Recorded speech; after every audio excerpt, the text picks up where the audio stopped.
And good afternoon, everyone, and welcome to Beyond JMS. I'm Temple Northup. I'm the director of the School of Journalism and Media Studies here at SDSU.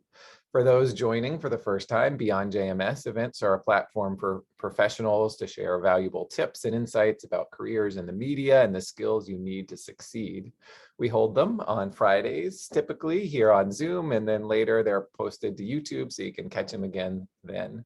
I'm excited to have you joining us today as we talk with our guest, Melanie Ramirez. For one, she's a grad of JMS, so I always love talking with people who used to be here.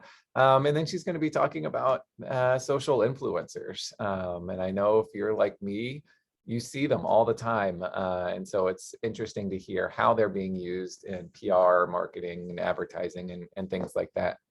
But before we begin, I'd like to take a moment for a land acknowledgement. A land acknowledgement is a formal statement that recognizes and respects Indigenous peoples as traditional stewards of a given geographic area and the enduring relationship that exists between Indigenous peoples and their ancestral territories. For San Diego State University, we recognize this land as Kumeyaay. For millennia, the Kumeyaay people have been part of this land. The land has nourished, healed, protected, and embraced them for generations in a relationship of balance and harmony. As members of the San Diego State community, we acknowledge this legacy. We promote this balance and harmony, and we find inspiration from this land, the land of the Kumeyaay. All right, so back to Melanie. As I said, I'm so happy that she's here. She's got such a busy schedule. She was in New York City. Now she's back in San Diego, but it's just very appreciative that she's squeezing the time in to be with us as we talk about social influencers. You know, we've seen a huge rise of this as brands figure out ways to connect with audiences, perhaps in new ways and ways that at least appear to be more authentic and true to the brand. And so I'm very excited to get Melanie's input on how they're being used and maybe what the future is. And of course, for anyone who has questions at any time, just drop them in the chat. I will be monitoring the chat or the Q&A if you rather use that box. Either way, just ask questions at any time. Feel free to just jump into the conversation. But let me turn it over right now to Melanie to get this show going. So Melanie, again, thanks so much for joining. Thank you. I'm so excited to be here. I guess I can give a quick introduction about me and like where I'm at. So I, like Temple said, an SDSU alumni. I graduated in 2017. I was a public relations major. Wanted to do PR. Really like my whole, I want to say like when I turned 13, somehow I was like, PR is exactly what I want to do. Really pursued that, had the best time at SDSU. I had one of like some of the most incredible professors. And after I graduated, I interned at Edelman, loved it, but realized that PR wasn't actually the career path that I wanted to take. I was doing a lot more media relations, and the more and more I got into it, the more I realized that I wanted to really up-level other skill sets that I had, especially in the digital space. So an opportunity came around. Another SDSU alumni, her name's Cassidy McLean. She let me know that there was an opportunity at her her agency, and I thought about it and I was like, influencer, I don't really know, like I don't really like influencers. Like a lot of us have like our own feelings about influencers, and so I put that and I was like, well, I don't want to work with influencers. But anyway, took the opportunity. I ended up interviewing. It was incredible. I was offered the position. It was at Allison and Partners for about 3 years. 3 years in October 1st, actually. Started as an intern and really just like grasped the entire influencer space. And it already helps that I love social media, as a lot of us already do. I was already following tons of influencers, and I realized that there was such an opportunity to take my passion for and love for social media, and appreciation for influencers too, because at the same time, I appreciate their craft and all of the work that goes into the work that they do. Content creation is no joke. So I wanted to figure out a way for me to use my influencer skills in a much broader way. In agency life, I started at agency, and for me, agency ended up being just calculate with managing so many clients, and especially in a COVID year when everyone, and I say everyone, every client was like, wait, I have to go digital. Like I have to figure this out really quick. And it was like night and day. There were clients that, or companies that weren't really using social media, weren't really using influencers.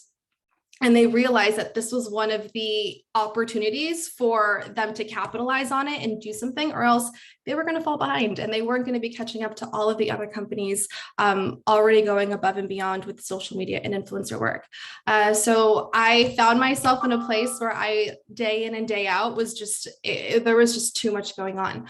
And everyone has their own different like experiences with agency. I was in such an incredible position where run like traditional PR agencies within influencer marketing at Allison and Partners, I was able to manage a lot. So everything from new business opportunities to sourcing partners, influencers and creators, really using the tools available to be strategic about what partners I was working with, to creating said strategies, presenting them, and then fully executing them, finding said partners, again, from that strategic lens, to activate on said campaigns, contracting, negotiating, creating briefs, briefing them into the client and our campaign and what we want to do.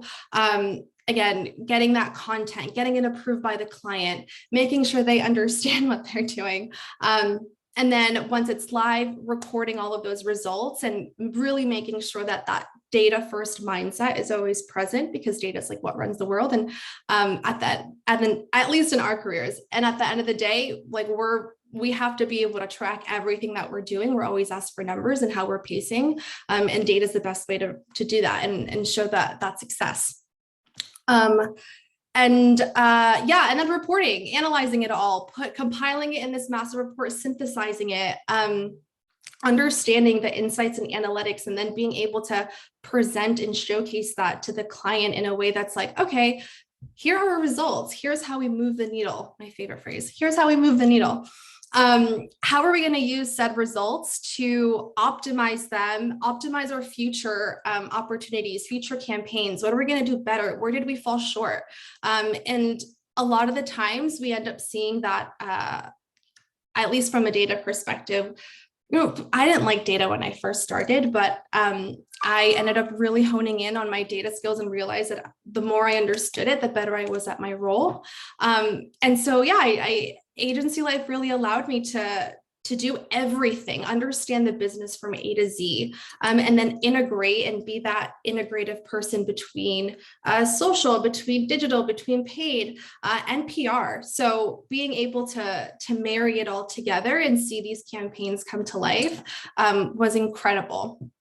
But I wanted to take an opportunity and really be able to like work-life balance a bit, and work with the creators in a larger capacity. So I was presented with this dope opportunity with Whaler, and Whaler is an influencer marketing agency. And I was looking to go in-house, but with this opportunity, I was able to just work on one client, and that client's DirecTV.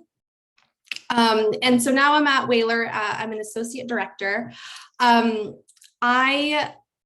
There's so many like avenues that my job touches and so many different points, but I'm working specifically with creators in the sense that with DirecTV, they were thinking, okay, how do we work with creators in a way where representation matters, right? Like how do we I don't want to say capitalize, that's not the right word whatsoever, but how do we create an opportunity where we can uplift creators? Because the creator space, especially with this last COVID year, everything is digital. People are looking to creators for opinions, for everything and anything. And it's now up to companies to think, okay, how do I integrate? How do I immerse myself in a space that's relevant, right? And that is at the same time, and this is specific to DirecTV, able to uplift creators and provide them with the resources that they need. And so a lot of the times, or actually what we ended up seeing, and this was very transparent in the creator space, that a lot of the white creators were getting a lot of credit for content and ideas and trends that were started by creators of color. And it's frankly BS. It's not fair. And really DirecTV was like, okay, this is happening. It's not cool. How do we provide and uplift creators, and then at the same time, you know, like be able to be relevant to consumers? So way back in February, we started the Crib Around the Corner, which was a content creator house that had, I want to say, between 5 and 7 Black creators. And we worked to, one, provide them all the resources that they needed to create their content, whether that's the right production needs, right? Ring lights, whether that's a green screen, so on and so forth, whatever it is that they need to like uplift their content and get it to where it is that it needs to be, to then also tying it back to DirecTV. And that was about, I want to say 8 months ago. And with this opportunity currently, after the Crib Around the Corner wrapped, we really wanted to work on ways to uplift Latinx creators. So the content creator house Familia Fuego, at Familia Fuego, follow us on Instagram and TikTok, was created, and it includes 5 incredible Latinx creators. They live in a content house in the Hollywood Hills. And I work with them I'm that through line between the creators and DirecTV. And what we do is, one, create relevant, fun content that people actually want to watch. But then also, of course, like bring DirecTV to the fold, right? A lot of the times people, when they think about DirecTV, think about that satellite dish, and that's kind of like all that rings in your head. With DirecTV Stream, which is like the goal of that's like our main client, our DirecTV Stream service. Really making sure that consumers understand DirecTV isn't just that satellite that you think of. It's now, you can stream it on your phone, you can stream it wherever you want, really. You can put it on your TV right now. You don't need anyone to come and install anything. So on and so forth. How does DirecTV take that message, right, and make it relevant to consumers so they can understand that in a way that, you know, they're already consuming the content? How do we integrate in a way that's that makes sense, but at the same time, we're a part of this creator ecosystem that is growing and flowing. So yeah, essentially, that's my job right now. That's what I do at Whaler. I help these creators. We go to the house, we create content, we shoot content, put together events. Right now, there's a really great content series going on. It's called Fuego Shore. It's kind of a riff off Jersey Shore, and making sure that, you know, their content makes sense. And now that they're kind of finding like their flow, because it's 5 people that are living in a house, like it's kind of crazy. Now that they're finding their flow of content, we're able to like work with them and be like, okay, now that we really understand, or we're getting a better idea as to how your ideas flow and whatnot, how do we integrate DirecTV again in a way that's not, here's your typical ad, stream DirecTV Stream right now. Like, what is, like, getting rid of that typical form of advertising and being more creative with it. And then at the same time, from a PR perspective, I work with the talent managers, who is also part of Whaler, to provide PR opportunities, right? Whether that's bringing in celebrities, bringing in opportunities where creators can give back and seeing if there are any media angles there, so on and so forth, like really working in an integrated point of view with the social team too, so that it all makes sense. There's a marriage between creators, the content, the own channels. And when I say own channels, I mean Instagram, I mean their TikTok, all of their content all together, that it all makes sense. So long story short, although I've been at Whaler now for a month, so I'm still very new to this. I'm still figuring things out. It's only been a month, but it's been absolutely incredible. It's my dream job. I'm able to infuse my love for working with content creators, my love for social media, my love for my own culture. I'm half Colombian, half Mexican, and I'm able to fuse that too with my job. It's a really cool opportunity. So in essence, yeah, that's what I do at Whaler. Awesome. That's, gosh, there's so many things I want to ask based based on that. So there, we've got a couple questions coming in, but I want to get to those because I want to make sure to ask some of my questions. Yeah. So the first one, that's a couple things that's jumped out at me. The first is you talking about having a data mindset all about the numbers. So can you talk a minute, like if you've got a campaign like this one with DirecTV, like how are you, like what are some of the metrics that you're looking at? Because if it's all about moving the needle, as you said, like how are you determining the extent to which you're actually being successful at doing that? Absolutely. Great question. So we look at it from the marketing funnel perspective. The marketing funnel starting at the top, awareness, consideration. I'm already forgetting my own dang funnel. Consideration, conversion, that's the word, and then loyalty, right? So when we're taking a consumer through that journey, all of those specific points within the funnel, we categorize and we're like, okay, what fits where? So if I am working to build an awareness campaign, right, I'll primarily look at views, video views, impressions too, because those are the amount of eyes that got looked at that piece of content. If I am then looking at consideration is then, okay, I'm thinking, I'm aware of it, I know of it, I'm considering maybe like looking into that more. To us, that would be engagements, and engagements being likes, comments, shares, saves, because that shows, that elicits an action. The consumer took an action to do something with that piece of content. They could have scrolled, but they stopped and liked it. They could have scrolled, but they stopped, liked it, and commented. They could have scrolled, but they stopped, liked, commented, and shared. Whatever the case may be, we'll look at those metrics and say, okay, that is a conversion metric. A consideration metric. When we look at conversions, then we'll take something like a swipe up link, right? So in an Instagram story, for example, we'll include that swipe up link. If a user swipes up and perhaps if they swipe up and perhaps use a promo code or whatever the case may be, they purchase that product. We'll look at, how many sales perhaps were tracked using that promo code. And then of course, loyalty is a consumer or a customer that keeps coming back. And then that's a little bit like the more of the bottom funnel. We end up working with other teams like across the business to really track that loyalty and use that, of course, like those metrics too, to like continue funneling all of our other strategies.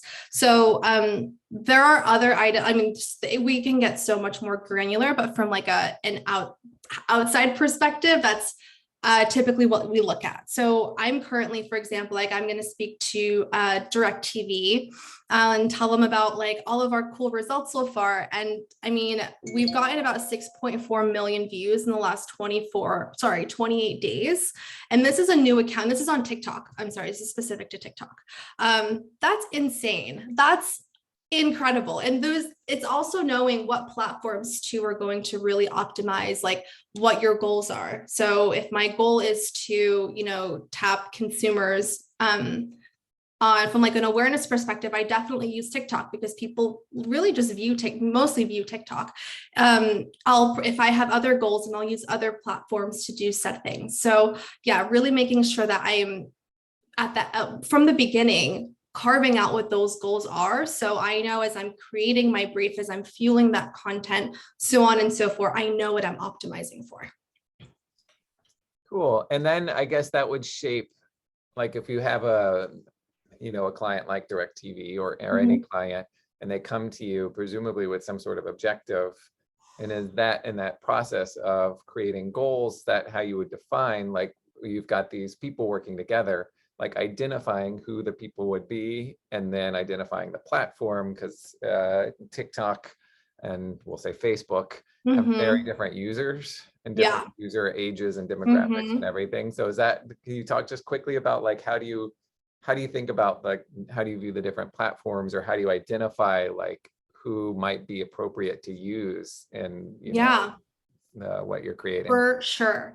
So when we think about what partners to look for, not only do we look at what kind of content or what kind of creator they are they more lifestyle? Are they more sports focused? Do they do reviews on films? Do they specifically write about X, whatever that case is? That's great. But if I'm trying to, if I'm paying an influencer, it's essentially because I also want to move the needle with whatever goal that is. How am I moving the needle? The audience elicits that action. So I have to think from an audience first standpoint. So whenever I'm looking at a partner, really look at their audiences, their demographics. Like, are we looking to target millennials? Are we looking to primarily target women, for example? If there's an influencer that has a like 64 or 65% male audience, and I am working with a female forward product, and this is a product for women, I probably wouldn't go after that influencer, even if the influencer is a woman, because then it's not moving, it's not doing what I want it to do. I will say that through all of my experience, and I've worked with, especially like at Allison and Partners at my last agency, I worked on a ton of different types of clients, from food and beverage, from tech to like health, to lifestyle, like all across the board. And they're all very different. And even despite them being different in their own senses, most of my efforts were spent on Instagram and now TikTok. Facebook is relevant, like depending on what my goal is. If I want to perhaps like create, if that consumer or that influencer has a ton of audience, like and they have a big audience and they have a ton of engagement on Facebook, then great, I will use that and I will definitely like optimize that channel. I just haven't worked with many partners in that sense. But again, every client is different. There are some clients that are super Facebook forward and really want like that is like where their core audiences are. For a lot of like the more bigger consumer brands that are just trying to be relevant and whatnot, a lot of their efforts are really spent on like the bigger platforms that are getting more eyes and that people spend more time on. And so if it makes sense though, like I will use Twitter, for example, like from a social media perspective. If like from a media relations standpoint, I use Twitter a ton. And so if a creator like Familia Fuego, Leo Gonzalez you guys can look them up. I'll drop their ads too, so everyone can see them. But I'm already losing my train of thought. But anyway, depending on what the campaign is, depending on what the goals are, depending on where that audience really lives and like what that target is, if we have more audiences on, or if there's a bigger opportunity and reach on TikTok, then that's more worth it and it's more bang for your buck too. Again, so many nuances that go into it, but I would say that although there are so many like different avenues and platforms, it depends on the company, but I'm seeing that a lot more companies are now moving toward like the TikTok/Instagram platforms too, because they're shoppable too. Awesome.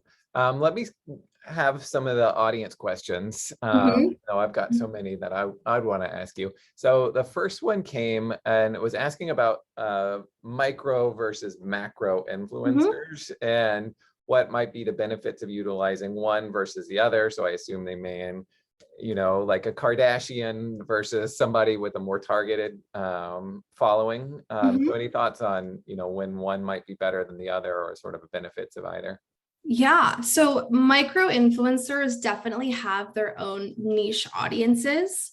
And like within those niche audiences, a lot of, just because they have a lower amount of followers doesn't mean that they are either they're going to be less successful or they're not worth working with versus let's say a Kim Kardashian or someone with a bigger audience.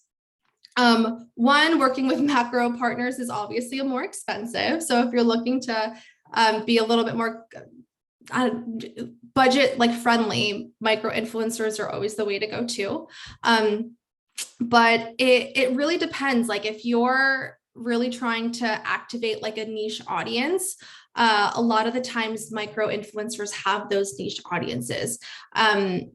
There's so many examples that I can give, but whether it's one of my clients at one of my last companies, Invitae, they are a genetic testing company. It's a very like niche audience, like genetic counselors, so on and so forth. But a lot of their followers like follow genetic counselors for a reason. It's not like any other lifestyle influencer. So really connecting with we saw that connecting with micro influencers too is really beneficial for us, as we saw with plenty of other influencers. I've worked with partners where working with micro partners, not only was it just cost effective, but in terms of our ROI, because they had that specific audience, we saw more engagements, we saw a higher engagement rate, we saw higher click-through rates, so on and so forth. And it's really a test and learn too.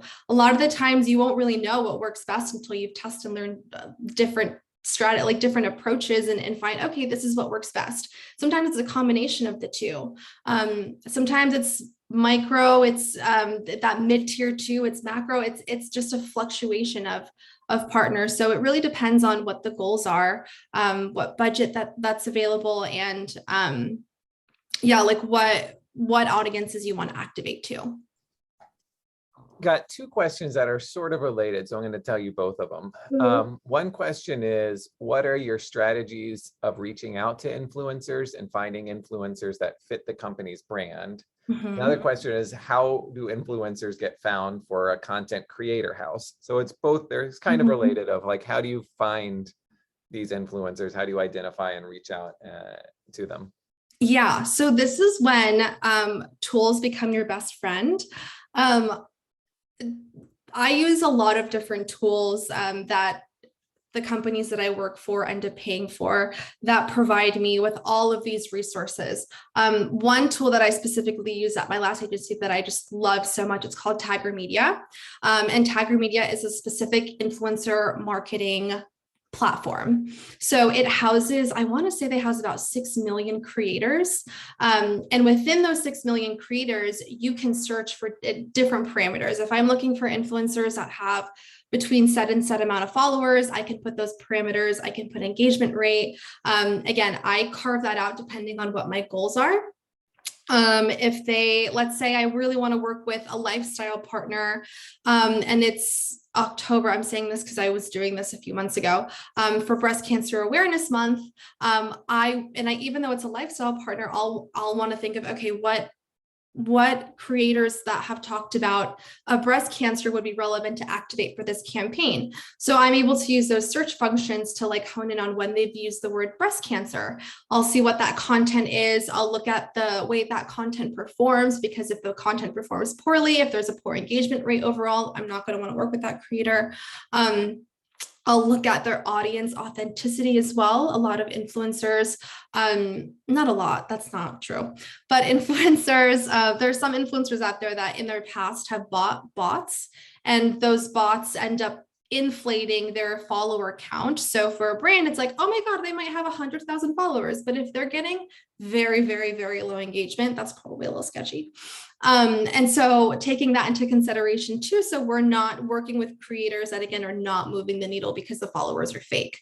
But those are all things that tools provide for me. But being able to like think strategically, think creatively too, as to how I would find that creator. And then once I find them, just getting their contact information and reaching out. I'll like build a pitch, just like you build a pitch for media relations, you build a pitch for influencers, reaching out to their team and being like, hey, we want to work in this capacity. Like, let's talk.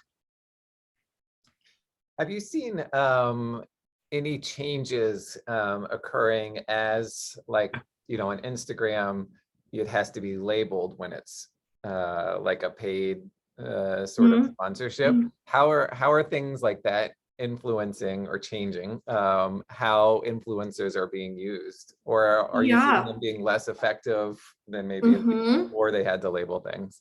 100%. So I know the FTC about a month ago came out with like a whole bunch of new FTC regulations. They actually even came out with a list of companies, and I don't know if agencies are included in that, of yeah, those companies that they're keeping an eye on so that they can be like, hey, we're just letting you know that we're just keeping an eye here. We need to make sure that the people that you're paying and activating are properly disclosing of the partnership. And you should be, creators should always be disclosing if they're working with a brand in any capacity, because it's very important for not just the creator, but for brands to be transparent and be able to like build that rapport with audiences. Because the last thing you want to do is trick your audience. The last thing you want to do is give them a reason to not want to come back. And when in a world where we already live in such an ad heavy world, it's challenging, right? So it's being able to, one, like create the content that's engaging, but yes, always remaining FTC compliant, making sure that influencers are aware, and like that's why the review process is so crucial, because creators are a lot of the times they're so focused on like getting that content and creating, dope work. And it's on me and my team to make sure that that's like FTC compliant as well. And the client relies on me as well to make sure that that's up to par and that's up to date. So I make sure that I work with like our legal teams as well, that they provide us with any updates so that we can then update our briefs, update our partners too, in terms of how to disclose. But yeah, it gets challenging because the last thing you want to see when you're looking at an ad is ad and then the copy, because that's just so annoying. But I know the FTC is now requiring for you to do it. I think it's like the first 3 lines, I think, of the copy, like within the fold. I am actually have like I'm meeting with our legal team next week, I want to say, to make sure that all of that is updated within all of our like briefs and whatnot. But again, that goes to show that it's my job to really make sure that I'm speaking with the right people, that I know what's up to date, so that I can relay that to the creator. Because the last thing, of course, you want is to get anyone in trouble. Does that answer the question? Yeah, absolutely. So. Yeah. And can you talk for a second about if there's, some of the dynamics of working with like influencers, especially when they're the creators and like this creative house of you're wanting them to be creative, that's their job, but you're also coming at it as, in this case, like direct TV. So there needs to be like a consistency with their brands, like they can't just do anything they want. They have to understand, some of those goals too. So can you describe some of that process of working with them to give them that freedom, but also like perhaps at times reining them or steering them in a direction that's consistent with a brand? Yeah. Okay. So the beauty of working with a brand like DirecTV is that their priority is to make sure that the creators are happy, that the creators feel like they're being represented, that they feel like they're being supported. Their content that they give out, it's not all sponsored content. It's not supposed to be, because that kind of content, like channels don't grow when it's just sponsored content in your face. So it's a lot of just being able to, and also like not understanding that creator, like we don't have to speak in this like crazy language. And I know we get so nuanced with our like in our world, like our jargon, and it's very hard to translate that. Even sometimes I know when I started, I'd be like Googling all the time. I was like, what does that mean? So many, like circling back. What does bubbling back mean? Like, what are you saying? I know I struggled and now it's like second nature to me, right? But I can't expect the same out of creators. Like they're so focused on content creation. And so I'm always communicating, right? It's like, if they're like, oh, I have this idea, right? And if my goal is to make sure that people know that, with DirecTV Stream, you can stream anytime, anywhere, you can stream on your phone. I'm always like, okay, so if you were to see like X, Y, and Z, would that make you want to purchase? Would that make you want to like know more about DirecTV? And that helps them understand like, oh, okay, that's the point of view. Another approach that I really like challenge myself and challenge like clients that I've worked with too is, instead of it being so product forward, instead of being like, okay, I want to showcase how DirecTV can stream anywhere. It's on my phone. It's on this, it's on that. a lot, then building the idea off of that, it's like, no, let's come up with a really funny video. Let's come up with a really cool concept, something that's going to make like something thumb stopping. And then let's integrate how the brand would integrate into that in a seamless and effortless way. So also it's changing the way that they approach content creation, because a lot of the times they see the brief and it's hard. Like it's hard to break it down for them. So I'm when I was at Allison and Partners, I used to be like, oh, I wish I could just tell them what to do. Because a lot of the time you work directly with them, but other times you work with managers, agents, so on and so forth. I want to tell them how to do it, because if I told them, it would make so much more sense. And in this position, I'm really, really fortunate where I get to like work with them directly. We get to take content together. But I'm also like not just challenging them, but making sure that they understand, okay, so like, we look at this because that's what, like we've said, moves the needle. And when I showcase these numbers too, and the growth that we've had and all of like the amazing in comments and like just all of the sentiment, all of the amazing things that are happening, all of that is like, you get what I mean? It's all, I'm rambling now. But yeah, that's essentially like how we approach. Awesome. Let me circle back to some other questions. So with my questions, then Joanna asks a good question. What would be strategies for creating a brand on social media for small organizations, such as JMS as her example, but any, sort of small organization, any strategies you've seen that have worked to really define the brand or grow the brand? And are there social influencers that work for sort of smaller companies? Yeah, 100%. Understanding the platform first and foremost is so important.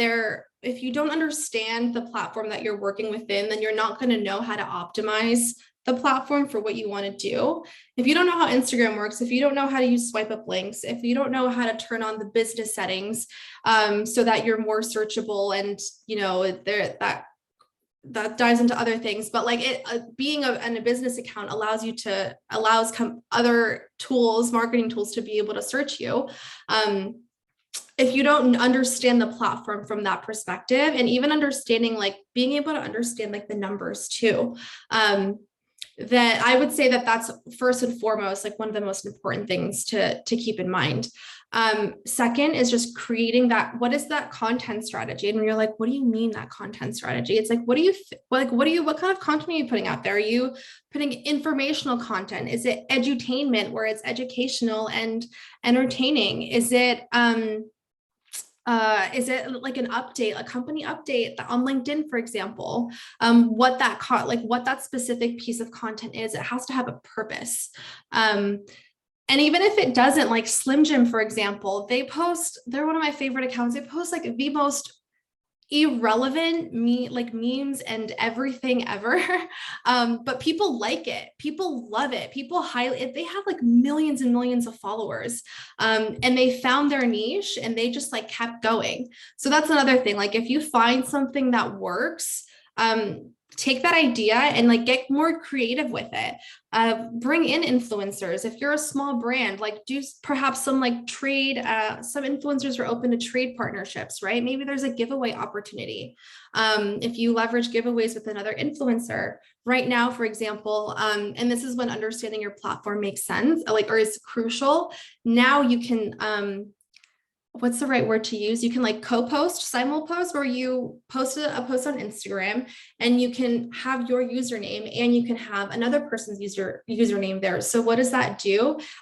It expands your reach from that perspective, because then that user can just click on it and it's an opportunity, right? So it's like really thinking through those little techniques and like little like fine, they're nuances, but they're so important to keep in mind, and being creative with how you use them and to help grow your channel. And I just can't stress enough how community management is so important too. It's not just about putting your information out there. It's about caring about your audience, because you're building an audience. So by building your audience, you have to engage with your audience. That's whether that's engaging in the comments, whether that's reposting Instagram stories, whether that's on TikTok, for example, taking a comment and responding to that comment in a video, which works really well for those platforms. Like, again, being creative with the content types too, but then making sure that your audience is a part of that, making them feel that they're a part of the opportunity and whatever it is that you're trying to achieve. But yeah, that's essentially like little things to keep in mind to grow a social following. Cool. And aside from using, or I know how to use the social media platforms, what other technological tools, software, or other media do you think students would benefit learning now? Oh yeah. Oh my goodness. Yeah. Okay. Google Suite is like your BFF.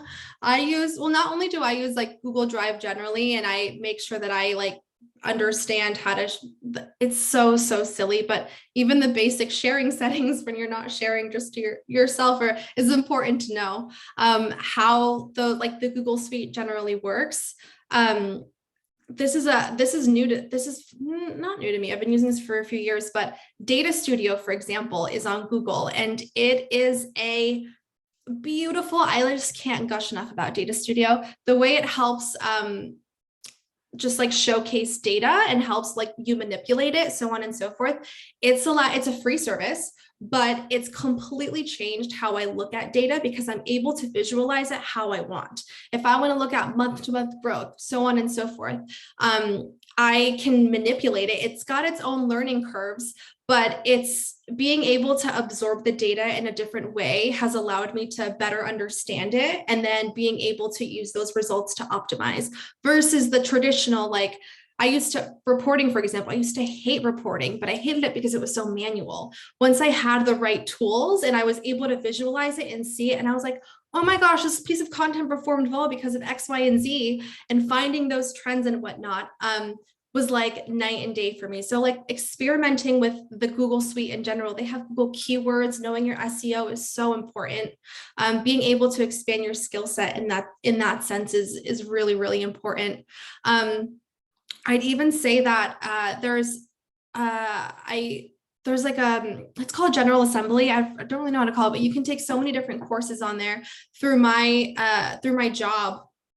A lot of the time, or depending on where you work at, sometimes they'll allow you to take professional development courses, and they'll help pay for them.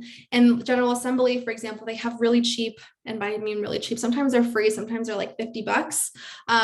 But they're like immersive courses, and they're like crash courses for you to understand like little nitty gritty, not nitty gritty, but like very specific skills that you might want to expand upon. So always like being able to challenge yourself. If you're seeing that social media is like really taken off, then it's definitely worth, and you'll find a lot of PR in the PR world, like PR folks are being tasked to do social media. A lot of social media PR folks are being tasked to run influencer campaigns, or being tasked to do a lot more marketing world tasks. So it's important to just always stay nimble, stay flexible, and just be hungry to learn. So whether that's using those free resources, even using TikTok, like TikTok has so many I found so many like fun resources on TikTok too. Like there are digital marketers on there that just like love to talk about ways to grow your channels, to understand influencer marketing better, affiliate programs, so on and so forth. So it's also just like staying hungry too. I mean, like, okay, maybe I'll YouTube this, or maybe I'll like TikTok that. But those are some tools that I use that are free, and I definitely encourage students to look into, because Google also has lessons, and they will walk you step by step on how to properly understand and use their tools. Thank you. Another question, and I know we're pressed for time, so I don't want to. No, I'm good. Okay. Is advice you have for like climbing the ladder once you've got a job? Because here you're obviously advanced, and now you've taken a new job. So what advice do you have for that sort of building your career? Yeah. So, oh God, there's so much I could say. There's one, always being, like I said, challenging yourself, always trying to be like one step ahead. in like the social media world is kind of crazy because it's like we don't really have the chance to disconnect because our worlds are in social. But I'm able to like think ahead, and I guess I'm like in that mindset already, but like challenging yourself to be in that mindset. If I see that there's something that's trending, and I see that there's a brand that I'm working with that could optimize or like could really hone in on that. I can give a perfect example. One of my clients at Allison and Partners is Impossible Foods. Love Impossible Foods. Like, oh, they're just an amazing brand. I would definitely look into them if you have a chance. There was like a meme, and it was with the skeleton, like a year ago, and that massive giant skeleton that came out, and people started like creating memes with it, and brands started jumping in, and we created a cool, with that Costco meme, and did like a stack of burgers.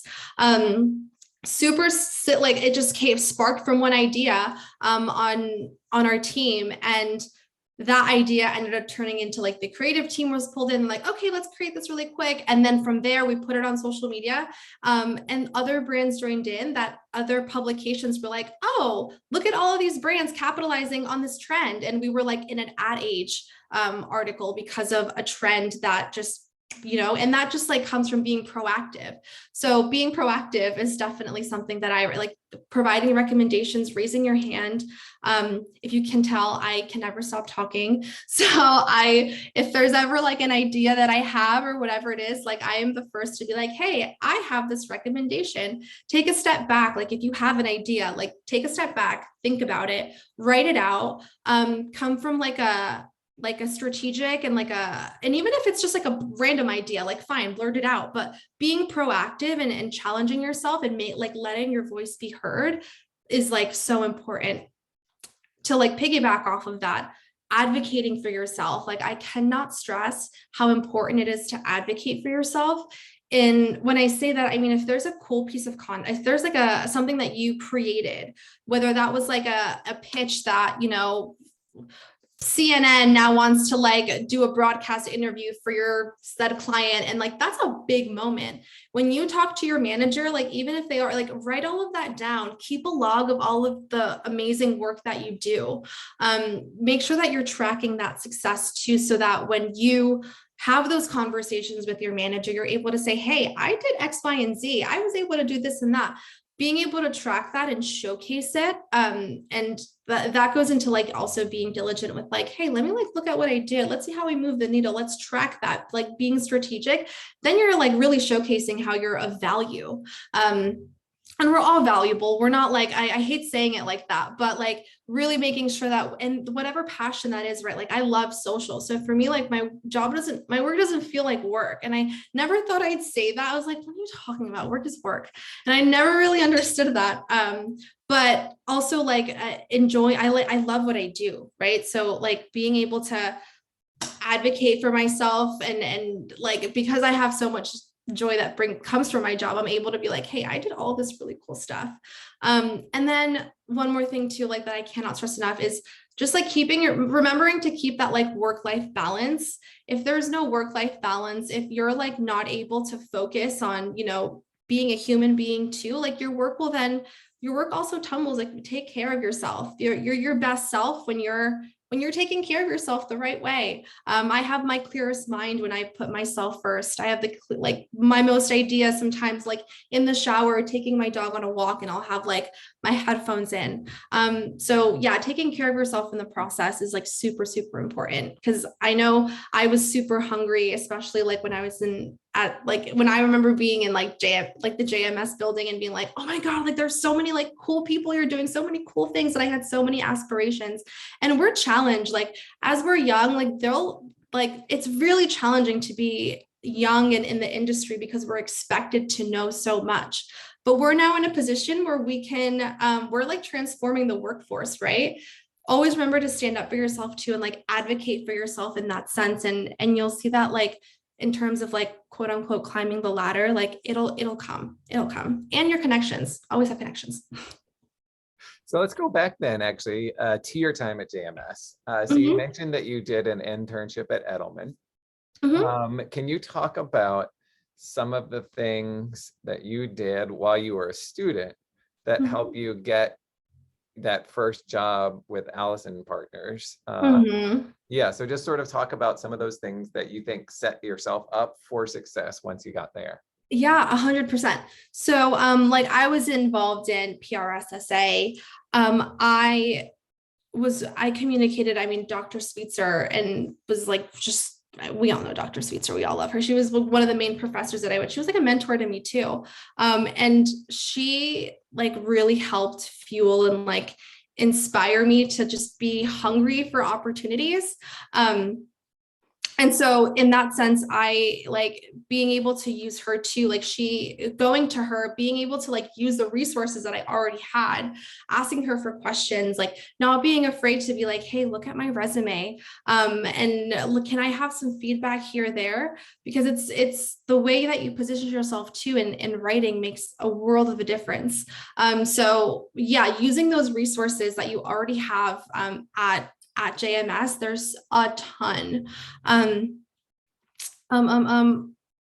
can you ask the question one more time? Because now, again, I'm losing my train of thought. That's okay. Just in general, like what were things you were involved with that set you up well for getting a job? Yeah. So PRSA, and that's again where I learned a lot of like a lot to resume building, how to like showcase myself, different internship opportunities. I felt really defeated because I wasn't getting, I was applying and applying and applying, and I was finding myself in a position where like no matter how much I applied, like I was not getting any responses. And I know that I can do really good work. I know that if I'm challenged the right way, my work just flows. And so like being able to find those like opportunities too, when it's challenging, it's challenging. So in that sense, I had to then rely on like connections too, because again, it's sat like a lot of us are looking for jobs. A lot of us are trying to like, jump from being a student. And that's the hardest jump that I've ever had to. I did I tried doing internships, but even when I was at that internship, getting a full-time position, like I was struggling so much, no matter how much I was like kicking ass. And so I would just say, like, even in that sense, just being involved in like whatever you have going on at school, right? But then like building those connections too, that not just that from JMS, but from like other businesses, whether that's like you're connecting with like a marketing member of a team or someone on the PR team, because in the future, I mean, and our JMS network is so huge. Allison and Partners, I mean, a lot of people know Scott Pansky, love Scott Pansky from the bottom of my heart. And Scott Allison, they're both SDSU alumni, right? And so that when we talked about that, like in interviews too, it was like, oh my gosh, another SDSU alumni. Like our ecosystem of SDSUers is so huge. So leveraging that really helped me too. And staying connected with JMS. Like I've met so many people. I mean, not just through like my career, like my time at JMS, but people that I've stayed friends with too. That, I mean, again, my opportunity at Allison and Partners was brought really like encouraged by one of my best friends, Cassidy, who worked at Allison and Partners, was also at SDSU, and really encouraged me and like just was like, do it. Just, you don't want to do it, but do it. Just take the interview and just like see where it goes. So yeah, always encouraging each other too, right? Like whatever, if you have friends that are in, and even if you don't, like just again, using the existing resources that you have. So that was really helpful for me, was one, PRSA, and then just connections, really. Awesome. Well, let me ask you one last question, because we've gone longer than we were supposed to. Okay. Is thinking of all the things you have going on right now, what is the most exciting element of this relatively new position you're in? What gets you most excited? Where do I start? Well, I'm working with like, not only is it cool to like work with awesome creators, but working with a client that is so passionate about representation and about uplifting voices.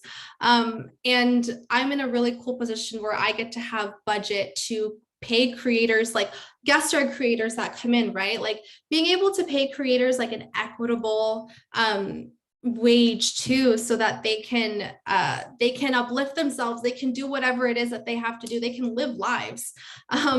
That is just so rewarding to me. I remember like growing up, like I grew up in a very small town, and I've always been so close to my culture. Like I didn't start speaking English until I was 5. So very, very close to my culture. And I always wanted to find an opportunity where I can fuse the two together.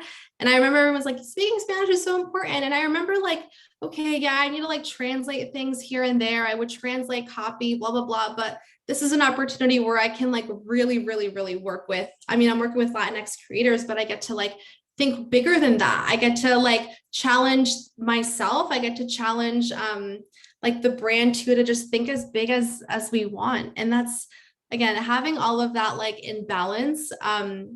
And it's fun too, right? Like it's just being able to create content, coming up with the ideas that make sense. It's just like it's a lot of little elements, but I would definitely say like the culture element and being able to feeling like for once, not for once, but like for once, I feel like I'm in a position where like I'm of what's the I don't want to say I'm of value, because that's not what I mean, but like I'm able to use like what I know, and I can say like, hell yeah, like this is like being Latina is so cool, but now I can use it in my work, and I can like showcase like how just amazing this culture is, and like fuse it with clients too. Like I just couldn't ask for a better like like balance of different things that I love to do. Awesome. Well, thank you so much for taking time out of your day to chat with us. I so Yeah. appreciate it. It's so awesome to have a JMS grad talking about all the amazing work that you are doing. So congratulations on Thanks. everything going on. It's so exciting. And I can't wait to just keep seeing what's coming from you, what's coming from DirecTV. We've got Yeah. accounts to follow. And so thank you. Thank On behalf of you. everybody, and I hope you have a wonderful day. Thanks. Bye-bye. Bye.